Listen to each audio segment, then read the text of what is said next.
فيلمنا النهارده بيبدأ في الماضي، تحديدا في عصر الديناصورات، وفي الفضاء بنشوف نيزك عملاق وهي طاير بسرعة كبيرة، وبنلاحظ إنه متجه ناحية كوكب الأرض. في الوقت ده الديناصورات بتكون عايشة على الأرض في سلام، ولحسن الحظ النيزك العملاق ده ما بيصطدمش بالكوكب وبيعدي من جنبه. بنروح بعدها لبيت صغير موجود جنب سلسلة جبال ضخمة، وهناك بنشوف ديناصور نباتي حجمه عملاق جدا، وبنعرف إن الديناصور ده اسمه هنري، وبنلاحظ إنه بينظف قطعة أرض من الأشجار اللي فيها، وبعدها بيبدأ إنه يحرس الأرض عشان تكون جاهزة للزراعة. في الوقت ده بنشوف زوجته اللي اسمها ايدي، وهي بتساعده في نشر البذور، وبعد فترة البذور دي بتنمو وبتكون نباتات كتير. وبنشوف هنري وهو بيرشها بالمية علشان يرويها. بعدها بيروح هو وايدي علشان يطمنوا على البيض بتاعهم. وقتها بيبان انهم متحمسين جدا لاستقبال اولادهم التلاتة، وفجأة اول بيضة بتفقس وبتخرج منها ديناصورة صغيرة شكلها شقي جدا. فبيفرح هنري هو وايدي اللي بتقرر انها تسميه ليبي. اما البيضة التانية فبتفقس هي كمان، وبتخرج منها ديناصور شكله عنيف، وده لانه بيكون عاوز يكسر البيضة الاخيرة. وساعتها هنري بيمنعه وبيقرر انه يسميه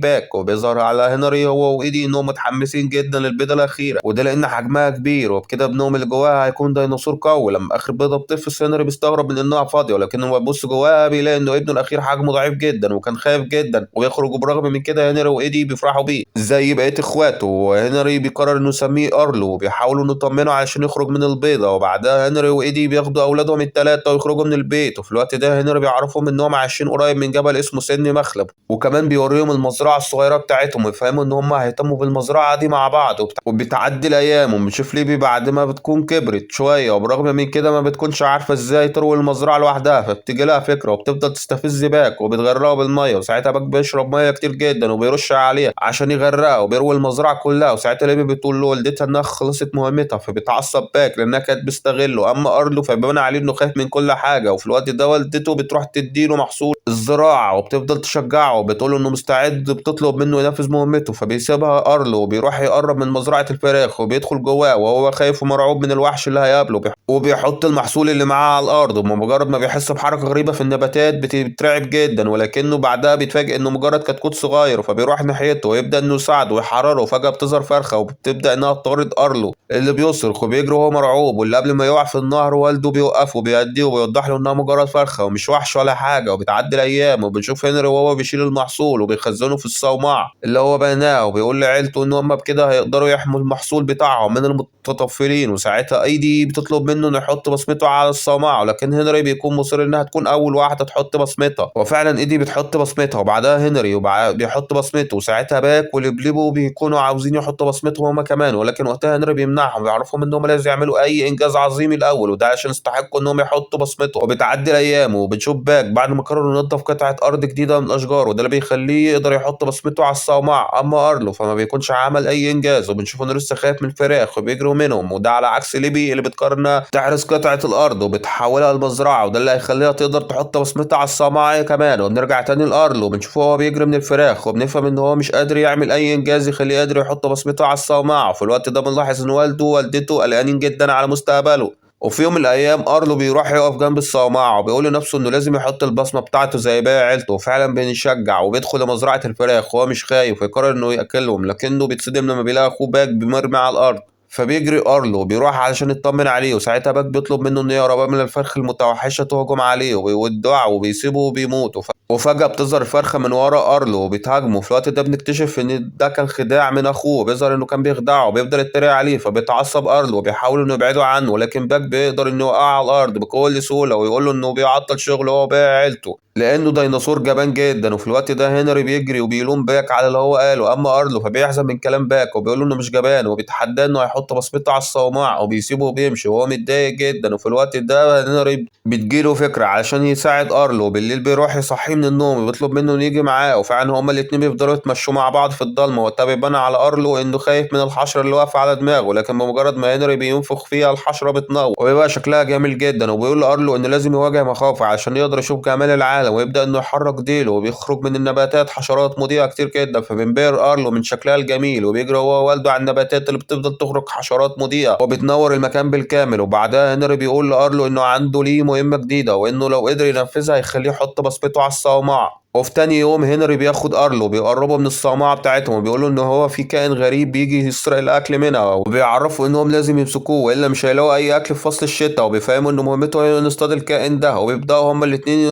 يعملوا افخاخ مع بعض وبيعلقوها في الشجرة، وبعدها هنري بيجرب انه يقرب ثمرة يقطين من الفخ، وساعتها الشبكة بتقع عليها، ولما الفخ بيعمل صوت هنري بيدمر ثمرة اليقطين، وبيفهم ارلو ان لو عمل كده وضرب الكان هيقدر يحط بصمته على الصومعة.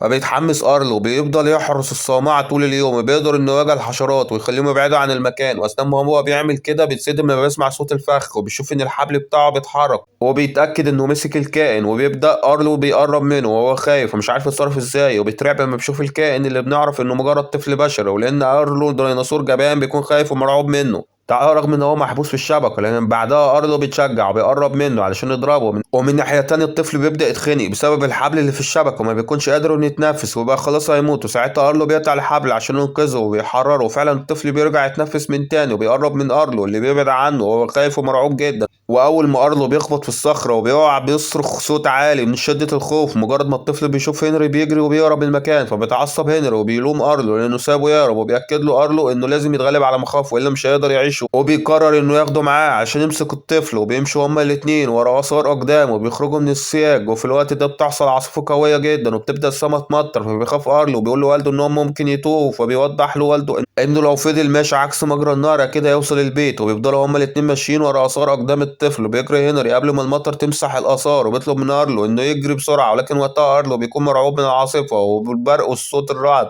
واثناء ما هما بيجروا بيتخبط في صخره وبيقع على الارض، ولما هنري بيشوف ان رجل ارلو دي اتصابت بيتعاطف معاه وبيقول له انه كان عاوز يواجه مخاوفه مش اكتر، فبيقول له ارلو انه عمره ما هيكون قوي وشجاع زيه، ولكن وقتها والده بياكد له انه مع الايام هيكون اقوى واشجع منه.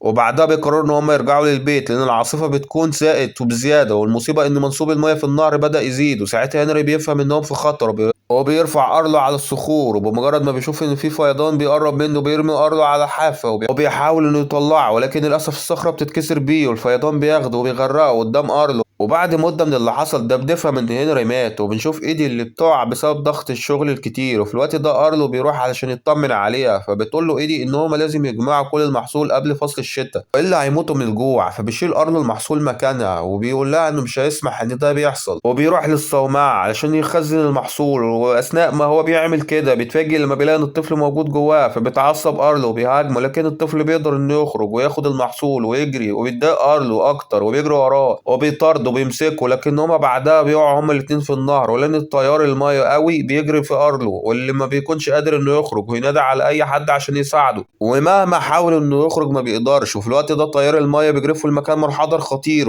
هو بيخبط في صخرة وبيفقد الوعي وبيترجف مع التيار. بعد مدة كبيرة أرلو بيفوق على ضفة النهر وبيبدأ يستعيد قوته وبيقدر يقف بصعوبة شديدة، وبيروح يتسلق الصخور علشان يخرج من المكان اللي هو فيه، ولكن للأسف ما بيقدرش إنه يعمل كده وبيقع في الوقت ده، وبيسمع صوت عواء وبنشوف الطفل على الحافة، فبيتعصب جدا وبيتسلق الصخور من تاني ويقدر إنه يوصل للقمة، ولكن الطفل بيسيبه وبيمشي. وبعدها أرلو بيطلع لقمة واحدة من الجبال علشان يعرف المكان اللي هو موجود فيه، وهناك بيتصدم لأنه في مكان ما يعرفوش، وكمان لأنه مش شايف جبل من سن مخلب، وده معناه انه بعيد جدا عن البيت. وبمجرد ما ارلو بيشوف مجرى النهر بيطمن بيقرر انه يمشي عكس اتجاهه عشان يوصل للبيت، وفعلا بيبدأ انه يمشي عكس الاتجاه، ولحسن الحظ بيشوف ثمار من التوت على الشجرة وبيحاول انه يوصل له علشان ياكل منه، ولكن للأسف الصخرة اللي هو واقف عليها بتاخده وبتقع بيه، ولسوء الحظ رجله بتتزنق بين صخرتين وما بيكونش قادر انه يخرجها. وبالليل بنشوف ارلو وهو لسه في مكانه ومش قادر يتحرك ويفضل يعيط ويفقد الامل ويترعب من الاصوات اللي حواليه. وفي تاني يوم ارلو بيصحى وهو مخضوض ويتفاجئ ان رجليه اتحررت، وبيفهم من اثار الاقدام ان الطفل هو اللي عمل كده، فبيستغرب ارلو وبيرجع لمكان النهر وبيكمل طريقه. ولما السما بتمطر بيجمع اغصان الشجر مع بعضها وبيصنع خيمه وبينام تحتها، ولكن للاسف المايه بتغرقه، وقتها الحيوانات البريه بتفضل تضحك عليه. وبعد شويه ارلو بيشوف ان في حاجه بتقرب منه وسط النباتات، فبيخاف وبيترعب جدا وما بيتحركش من مكانه. ساعتها بيتفاجئ ان ده الطفل وانه جايب له سحليه ويحطها علشان ياكلها، فبيتضايق ارلو وبيطلب منه انه يمشي من هنا والا هيقتله. ساعتها السحليه بتفوق وبتهرب والطفل بيروح وراها، وبعدها شويه الطفل بيهاجم خنفسه وبيجيبها لارلو عشان ياكلها، فبيتعصب ارلو وبيرميها بعيد لانه لسه متضايق، فبيروح الطفل عشان يدور له على اكل تاني، وفعلا بيقدر انه يجيب له توت، وساعتها ارلو بياكل منه وبيعجبه طعمه وبيخلصه كله وبيطلب منه انه يجيب له تاني، ولكن الطفل بياخد الغصن وبيجري وبيخلي ارلو يجري وراه. ووقتها ارلو بيفهم انه هياخده لمكان شجرة التوت، ويفضل ماشي ورا الطفل اللي بينط من شجرة للتانية. وبعد شوية هما الاتنين بيوصلوا لحافة جبل رفيعة وخطيرة. وبالرغم من كده ارلو بيفضل ماشي ورا الطفل لحد ما بيوصلوا الطريق مقطوع. وهناك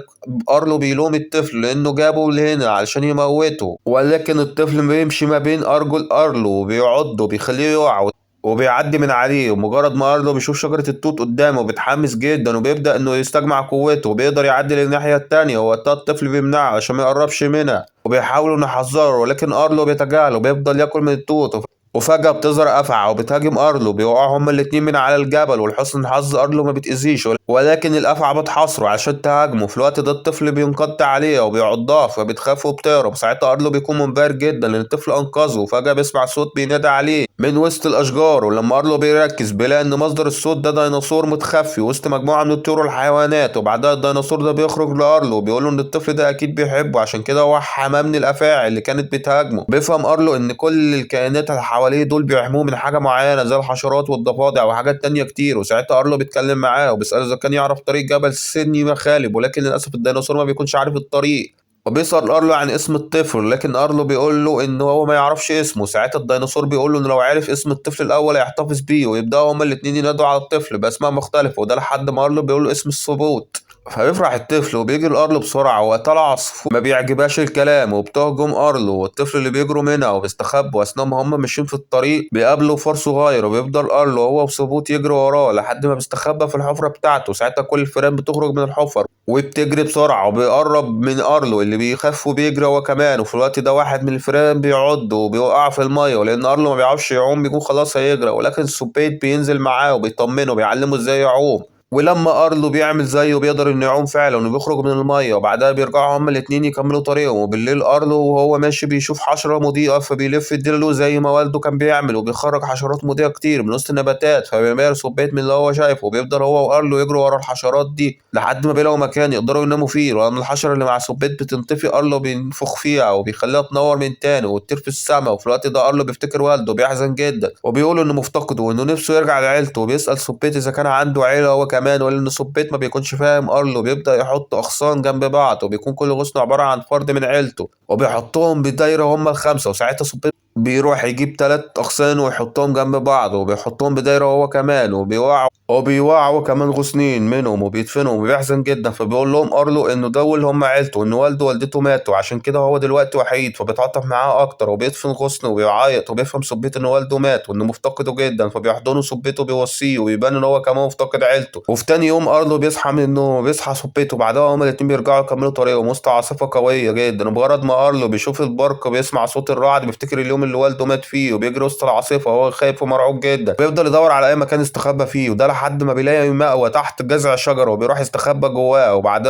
وبعد مرور العاصفة بتنتهي، وقتها سبيت بيروح لأرلو اللي بيتصدم لما بيلاقي إن معظم الأشجار اللي حواليه اتدمرت من أثر العاصفة، وبيترعب لما بيلاقيش النهر وما بيكونش عارف إزاي هيقدر يوصل لحيلته. وبيحزن جدا لأنه بكده مش هيعرف يرجع للبيت. وفجأة أرلو بيشوف مجموعة من الديناصورات الطايرة فبيسيب سبيت وبيجري وراهم وينادي عليهم عشان يساعدوه. وفجأة 3 من الديناصورات دول بيروحوا وبيطمنوا عليه وبيتأكدوا إن هو بخير. وبنعرف إن زعيم الديناصورات الطائرة دي اسمه رعد اللي بيطلب من أتباعه إن هم يدوروا على أي حيوان محتاج للمساعدة. وساعتها أرلو بيطمن ليه وبيسأله ازاي يقدر يوصل لجبل سي مخلب. فبيفتكر رعد مكان الجبل وبيقوله انه يروح هناك دايما، ولكن المشكلة ان الجبل ده بعيد قوي من هنا. وبيفهم أرلو انه بيحب العواصف، وده لانه بيخليه اقوى ودايما بتديله الاكل اللي هو محتاجه. في الوقت ده بيجي واحد من اتباع رعد وبيقوله انه لقى حيوان محتاج للمساعدة وانهم مش قادرين يخرجوه من تحت الشجرة. فبيطلب رعد من أرلو انه يساعدهم، وفعلا هما الاربعة بيتحدوا مع بعض وبيبدأ أرلو ان هو يقطع الشجرة وبيقدروا ان هما يحرروا الحيوان. وساعتها رعد بيشكر أرلو على مساعدته في انقاذ الحيوان اللطيف، ولكن بيجي فجأة وبياكل. فبيتصدم أرلو وبيبص على سبيت اللي بيكون مستخبي تحت جذع الشجرة وخايف منهم. ووقتها اتباع رعد بيتخانقوا معاه لأنه أكل الحيوان ده لوحده، ولكن رعد بيقدر إنه يهزمهم بكل سهولة. فبيستغل أرلو الفرصة عشان يهرب، ولكن رعد بيوقف وبيحاصره هو واتباعه. بمجرد ما بيمشوا راحة سبيت بيسألوا أرلو عن مكانه، فبيكذب عليهم أرلو بيقول لهم إن هو ورا الصخرة معينة. فبيجري أتباع رعد ناحية الصخرة علشان يجيبوه، لكن رعد بيكون شاكك في أرلو. بيفضل باصص في عينيه وبيقدر إنه يشوف مكان سبيت وبينقض عليه، ولكن فجأة سبيت بيجري وبيركب على ظهر أرلو اللي بياخده وبينطلق بأقصى سرعة عشان يهربوا من رعد ويتباعوا اللي بيكونوا طايرين فوقيهم. ولحسن الحظ أرلو بيشوف اتنين من الديناصورات النباتية وبيتجه ناحيتهم عشان يطلب منهم المساعدة، ولكنه بيتصدم لما بيلاقي إن الديناصورات دي بتجري ناحيته. المصيبة إن رعد وأتباعه بيوقعوا أرلو بيهاجموه وبيعضوه، لكن الديناصورات دي بتهاجمهم وبتعضهم وبتطردهم وبتخوفهم. وساعتها أرلو بيكون خايف ومرعوب من الديناصورات دي، ولكن الغريب إنها بتساعده وبتطمن عليه. وقتها بنشوف ان سبيت فرحان بالديناصورات دي ومطمن ليه، وبنعرف ان هم اخوات وان اسمهم رمزي وناشي، وبيظهر ان هم مسلمين جدا وبيفضلوا هم الاتنين يهزروا مع بعض. وفجأة بيجي والدهم اللي اسمه باتش وبيسأل ارلو عن سبب وجوده هنا، فبيرد عليه ارلو وهو خايف منه وبيقول انه عاوز يوصل لجبل سن مخلة مش عارف الطريق. فبتقول له رمزي ان هم كمان ما يعرفوش مكان الجبل ده، وبتعرفوا ان هم متجهين الجنوب، وبتعرض عليه ان هو يجي معاهم، ولكن وقتها باتش بيرفض الفكرة وبيقول لهم ان احنا مش فاضيين، وده لان هم بيدوروا على قطيع الجاموس اللي هرب منهم. ساعتها ارلو بيقترح عليهم انه يساعدهم ويفهمهم ان سبيت لما بيشم اي حاجه يقدر يتبع اثرها، فبتعجبهم الفكره ويبدا سبيت يشم ريحه قطيع الجاموس وينطلق وراهم. يفضلوا هم الاربعه ماشيين ورا سبيت لمده طويله، وبعد فتره سبيت بيقدر انه يوصلهم لاثار اقدام قطاع الجاموس، وهناك بيشوفوا ريش اللي هي كائن معين. وساعتها باتش بيقول له ان دول هم المفترسين اللي سرقوا القطاع بتاعهم، وينطلقوا بسرعه وبيفضلوا يجروا كلهم لحد لما بيقربوا من قطاع الجاموس وبيتسللوا بهدوء. فبيستغرب ارلو لان مفيش اي مفترسين موجودين في المكان، ولكن باتش بيكون متاكد ان المفترسين مستخبين وسط القطيع. ولما بيقربوا اكتر من القطيع بنشوف باتش بيطلب من ارلو انه يروح يقف على الصخره اللي قدامه، وده علشان يزقر بصوت عالي ويجذب المفترسين ليه. ولكن ساعتها ارلو بيرفض الفكره، وده لانه خايف ومرعوب جدا، وبرغم من كده باتش بيزقه عشان ينفذ المهمة اللي طلبها منه. فبيمشي أرلو وسط القطيع وهو خايف ومرعوب وبيطلع على الصخرة، ولكنه من كتر الخوف ما بيكونش قادر إنه يظهر. ولما سبيت بيلاحظ كده بيضطر إنه يعضه ويخليه يظهر بصوت عالي جدا. وساعتها أرلو بيشوف إن في مفترسين بيقربوا منه بسرعة كبيرة، وفجأة زعيمهم بيظهر قدام أرلو وبيخض وبيرعبه. ملاحظ المفترسين دول عبارة عن ديناصورات صغيرة في الحجم لكنها شرسة جدا، وبيحاوطوا أرلو من كل اتجاه وبتسأله عن سبب وجوده هنا. وقبل ما الزعيم المفترسين وأتباعه يهاجموه باتش هو وأولاده بيتدخلوا وينقضوا عليهم وبيضربوهم. وساعتها قطيع الجاموس بيخاف وبيجري بسرعة، فبيجري وراهم كل الديناصورات عشان ما يبعدوش عنه. وفي الوقت ده زعيم المفترسين بيهاجم ناشو وبيوقع على الأرض، لكن وقتها رمزي بتدافع عنه وبتضربه وبتنقذ أخوها. ومن ناحية تانية أرلو بياخد سبيت وبيروح مستخبي ورا صخرة عشان قطيع الجاموس ما يدوسوش عليهم. أما باتش فبيجيبوا هما الاتنين من المفترسين وبينقضوا عليهم ويوقعوا على الأرض ويهاجموه. أول ما أرلو بيشوف اللي حصل ده بيستجمع قوته وبينقض عليهم ويخبط في الأول بدماغه وبيضرب التاني بديله بمنتهى الشجاعة. وقبل ما المفترسين يرجعوا يهاجموه باتش بيمسكهم ويرميهم بعيد، وفي الوقت ده الاتنين التانيين بيخافوا وبيهربوا بسرعة. وساعتها باتش واولاده كمان ارلو بيصدروا بصوت عالي جدا كعلامة على الانتصار، وبعدها بيرجعوا قطيع الجاموس من تاني. وبالليل بنشوفهم كلهم هما مخيمين حوالين النيران، ووقتها باتش بيقول لارلو انه ديناصور شجاع جدا، فبيشكروا ارلو وبيبان عليه ان هو بيتألم بسبب الخدش اللي في رجله. فبتطمنه رمزي وبتقول له انه اكيد هيتصاب اصابات اكتر في المستقبل. وفهموا ان الخدوش او الندبات اللي بتكون موجودة على جسم اي حد دي حاجة كويسة جدا، وده لان معناه انه شجاع وانه بيخاطر كتير وبيقدر يضرب على مخاوفه وعلى مخاطره. وبتحكي له ان في يوم من الايام قطاع الجاموس كان جاي ناحيتها بسرعه كبيره، وقتها هي ما كانتش قادره تتحرك بسبب ان ديلها كان مزنوق ما بين صخرتين. وساعتها اضطرت انها تعض ديلها لحد ما قطعته وقدرت انها تحرر نفسها عشان تقدر تعيش. وبيظهر على رمزي انها فخوره جدا باللي هي عملته. في الوقت ده ناشي بيدخل ويحكي له عن نفسه هو كمان، وبيقول له في يوم من الايام كان بيتصدى لمجموعه من المفترسين، ووقتها واحد منهم اصابه في رجله إصابة خطيرة، وإن السبب اللي حصل ده هو ما بقاش بيحس بأي ألم. وبعد شوية أرلو بيسأل باتش عن سبب الندبة اللي في دماغه، فبيتحمسوا رمزي ونيشي وبيطلبوا من والدهم إنه يحكي لهم القصة دي تاني. وفعلا بانش بيبدأ إنه يسترجع ذكرياته ويحكي القصة، وبيقول إن في يوم من الأيام اضطر إن هو يفضل ماشي في الصحراء لمدة 5 أيام بدون مية، ولأن الجو كان حر جدا كان هيموت من العطش لحد ما لقى بركة مية قدامه. لكن لما جه يشرب منها ظهرت 3 تماسيح وانقضوا عليه وهاجموه. ساعتها أول واحد منهم عضه في دماغه واتسبب في الندبة دي، ولكن باتش عضته كانت أقوى وقدر إنه يتخلص منه، وكمان ضرب التمساح التاني بديله وقتله. اما الاخير فغرقه في بحر الدم اللي صنعه من التمساحين التانيين. فبينبهروا ارلو من القصه دي وبيقول له انه نفسه يكون شجاع زيه، فبيوضح له بنش ان هو بيخاف زي اي مخلوق تاني، ولكن لازم يتعلم ازاي يتحكم في مخاوفه ويسيطر عليها، وبكده اكيد هيقدر يواجه اي مشكله هتقابله. في الوقت ده بيتفاجئ لما بيشوف ان التلج بدأ يتساقط وبيفتكر عيلته، بيقول له انه لازم يرجع للبيت في اسرع وقت علشان يساعد والدته واخواته في جمع المحصول، فبيأكد له باتش ان هم يساعدوه عشان يوصل جبل سن مخلب، وبيوعدوا ان هم يتحركوا بكره الصبح. وفعلا تاني يوم بينطلقوا بقطيع الجاموس، واثناء الطريق باتش بيطلب من ارلو انه يجري بسرعه، وده علشان يلحق مجموعه من الجاموس قبل ما يبعدوا عنه. فبينطلق ارلو بسرعه، بيروح لمجموعه من الجاموس وبيظهر فيهم بكل قوته وبيرجعهم للقطيع. وبعد شويه ارلو بيفرح جدا بمجرد ما بيشوف قمه جبل سن مخلب، وبيروح يودع باتش ورمزي وناشي ويشكرهم على مساعدته، وبياخد سبيت وبينطلق ناحيه الجبل ويجري جنب النهر وهو شايل سبيت. وبيبان ان هم فرحانين جدا ان هم بيجروا وسط الطيور اللي طايره حواليهم، وبيكملوا طريقهم ناحيه الجبل وبيتسلقوه وبيطلعوا فوق السحاب وبينبهروا من جمال المنظر. وبيفضل ارلو يجري وهو في قمه سعادته، ده لانه خلاص قرب من البيت. وبيفضل يعوي وسبيت من شدة الفرحة، ولكنهم فجأة بيسمعوا صوت عواء تاني، ولما بيدوروا على مصدر الصوت بيلاقوا إن في شخص غريب هو اللي بيعمل الصوت ده. ففجأة أرلو لما بيشوفه أما سبيت فبينبهر ويكون عاوز يروح له، ولكن وقتها أرلو بيمنعه، بيقول له إن هما لازم يرجعوا للبيت، وبياخده وبيمشوا. أثناء ما هما في الطريق أرلو بيقول لسبيت إنه هيحب البيت جدا وإنهم هيعيشوا حياة سعيدة مع بعض. ولكن بمجرد ما السما بتمطر والبر بيظهر، أرلو بيبدأ يخاف ويترعب لما بيشوف زعانف زي عانف القرش، وبتفضل الزعانف دي تكتر أكتر وبتلف حواليهم من فوق السحاب وبتحاوطهم. وفجأة الزعانف دي بتختفي وبيظهر رعد هو أتباعه وبيهاجموا أرلو وبيضربوه وبيستدرجوه لحافة الجبل، وبعدها بيبدأوا يحاصروه من كل مكان وبيهاجموه. في الوقت ده رعد بيستغل الفرصة وبياخد سبيت منه، ولكن أرلو بيقدر إنه يمسكه على آخر لحظة، وبيفضل رعد يشده لحد ما بياخده منه وبيطير لفوق في السماء. وفي اللحظة دي أتباع رعد بيخبطوا أرلو بيوقعوه من على الجبل، وسوء الحظ أرلو بيقع على مجموعة من أغصان الأشجار شبه الأحبال اللي بتقيده وبتمنعه من الحركة تماما. فبيحزن أرلو وبيحاول إنه يحرر نفسه بأي طريقة عشان يروح ينقذ سبيت. وأثناء ما هو بيشد الأغصان بتيجي صخرة وبتقع على دماغه وبتفقد الوعي. لما بيجي يفتح عينه بيشوف والده وهو بيشيل الأغصان اللي حواليه وبيساعده وبيحركه، فبيفرح أرلو لأن والده لسه عايش وبيمشي معاه وبيحضنه وبيقول إنه لازم ينقذ صديقه سبيت لأنه ساعده في حاجات كتير، وبيعرف إنه ملوش ذنب في اللي حصل. ولكن والده ما بيردش عليه وبيفضل ماشي في طريقه. وساعتها أرلو بياخد باله ان والده ملوش اثار اقدام، ويفهم ان كل ده من وحي خياله هو مش اكتر. فبيحزن ارلو وبيقول له انه لسه خايف وانه مش عارف يتصرف ازاي. فبيبص له والده وبيقرب منه وبيقول له انه بقى قوي وشجاع زيه، وبيطلب منه انه ينقذ صديقه وبيتلاشى وسط الامطار. وساعتها ارلو بيفوق وبيستجمع قوته وشجاعته وبيقطع كل الاغصان وبينطلق باقصى سرعه ناحيه الجبل عشان يروح ينقذ سبيت. وبيجري وسط الامطار والبرق وما بيكونش خايف من اي حاجه، وبيفضل يعوي بصوت عالي عشان يقدر يعرف مكان سبيت. وفعلا ارلو بيسمع صوت وبيروح ناحيه مصدر الصوت وبيشوفه وهو مستخبي وسط جذع شجرة من رعد واتباعه. فبينقض عليهم ويهاجمهم بيضربهم بكل قوته، وبيقدر انه يوقع اتنين منهم في النهر. ولكن التانيين بيتفادوا هجماته وبيشيلوه وبيطيروا بيه وبيسحبوه لبعيد. ورغم من كده ارلو ما بيستسلمش وبيتعصب جدا، واول ما بيشوف رعد وهو بيهاجم سبيته كمان بيتصدم لما بيلاحظ ان منسوب الميه بقى يزيد جدا. فبيستجمع قوته وبيلف وبيقطع الشجرة بديله وبيوقعها على الديناصور التالت في الميه. اما رعد فبيكون خلاص على وشك انه ياكل سبيته، لكن ارلو بيزقر بصوت عالي جدا وبسبب كده الارض بتبدا تتهز. وساعتها رعد بيخاف وبيترعب، فبيستغل سبيت الفرصه وبيعض رعد من جناحه وبيقطعه له وبيخليه يطير بصعوبه. وقتها ارلو بيمسك غصن شجره وبيرميه عليه وبيوقعه في الميه. فجاه ارلو بيشوف ان في فيضان بيقرب منه وبيتصدم لان بكده مش هيقدر يلحق ينقذ سبيت. ولكن المره دي ارلو بيستجمع كل شجاعته وبيجري بسرعه باقصى سرعه ناحيه سبيت وبينط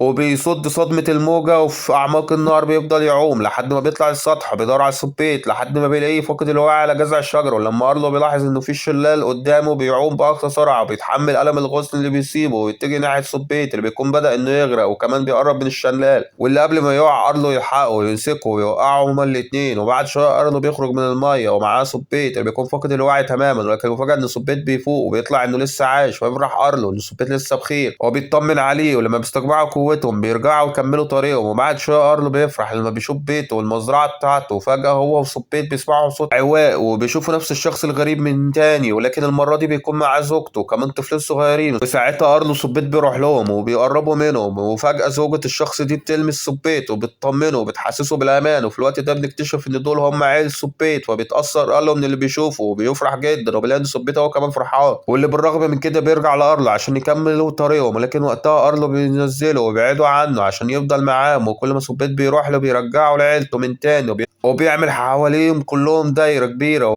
وبيفهموا ان دول عيلته، وبيروحوا هما الاتنين يحضنوا بعض، وبيبقوا زعلانين جدا ان هما يسيبوا بعض، وبيعيطوا لان دي اخر مرة يشوفوا بعض فيها. وبعد ما صبيت بيودعوا بيروح لعيلته اللي بياخدوه معاهم، وبيمشوا وبيبصوا الارض نظرة الوداع الاخيرة، وبيعوا هما الاتنين مع بعض وبيتفرقوا. بيرجع عارلو يكمل طريق وسط الاشجار، وبيدخل المزرعة بتاعته. مجرد ما والدته بتشوفه بتجري عليه وبتحضنه، وبينضموا ليها باك وليبي، وبيفرحوا جدا وبيرجعوا ليهم. واخيرا ارلو بيروح يحط بصمته على الصومعة بعد ما خد مغامرة خطيرة اتعلم فيها المعنى الحقيقي للصداقة والشجاعة. وبكده يا جماعة نكون خلصنا القصة. ما تنسوش اللايك والاشتراك والمتابعة.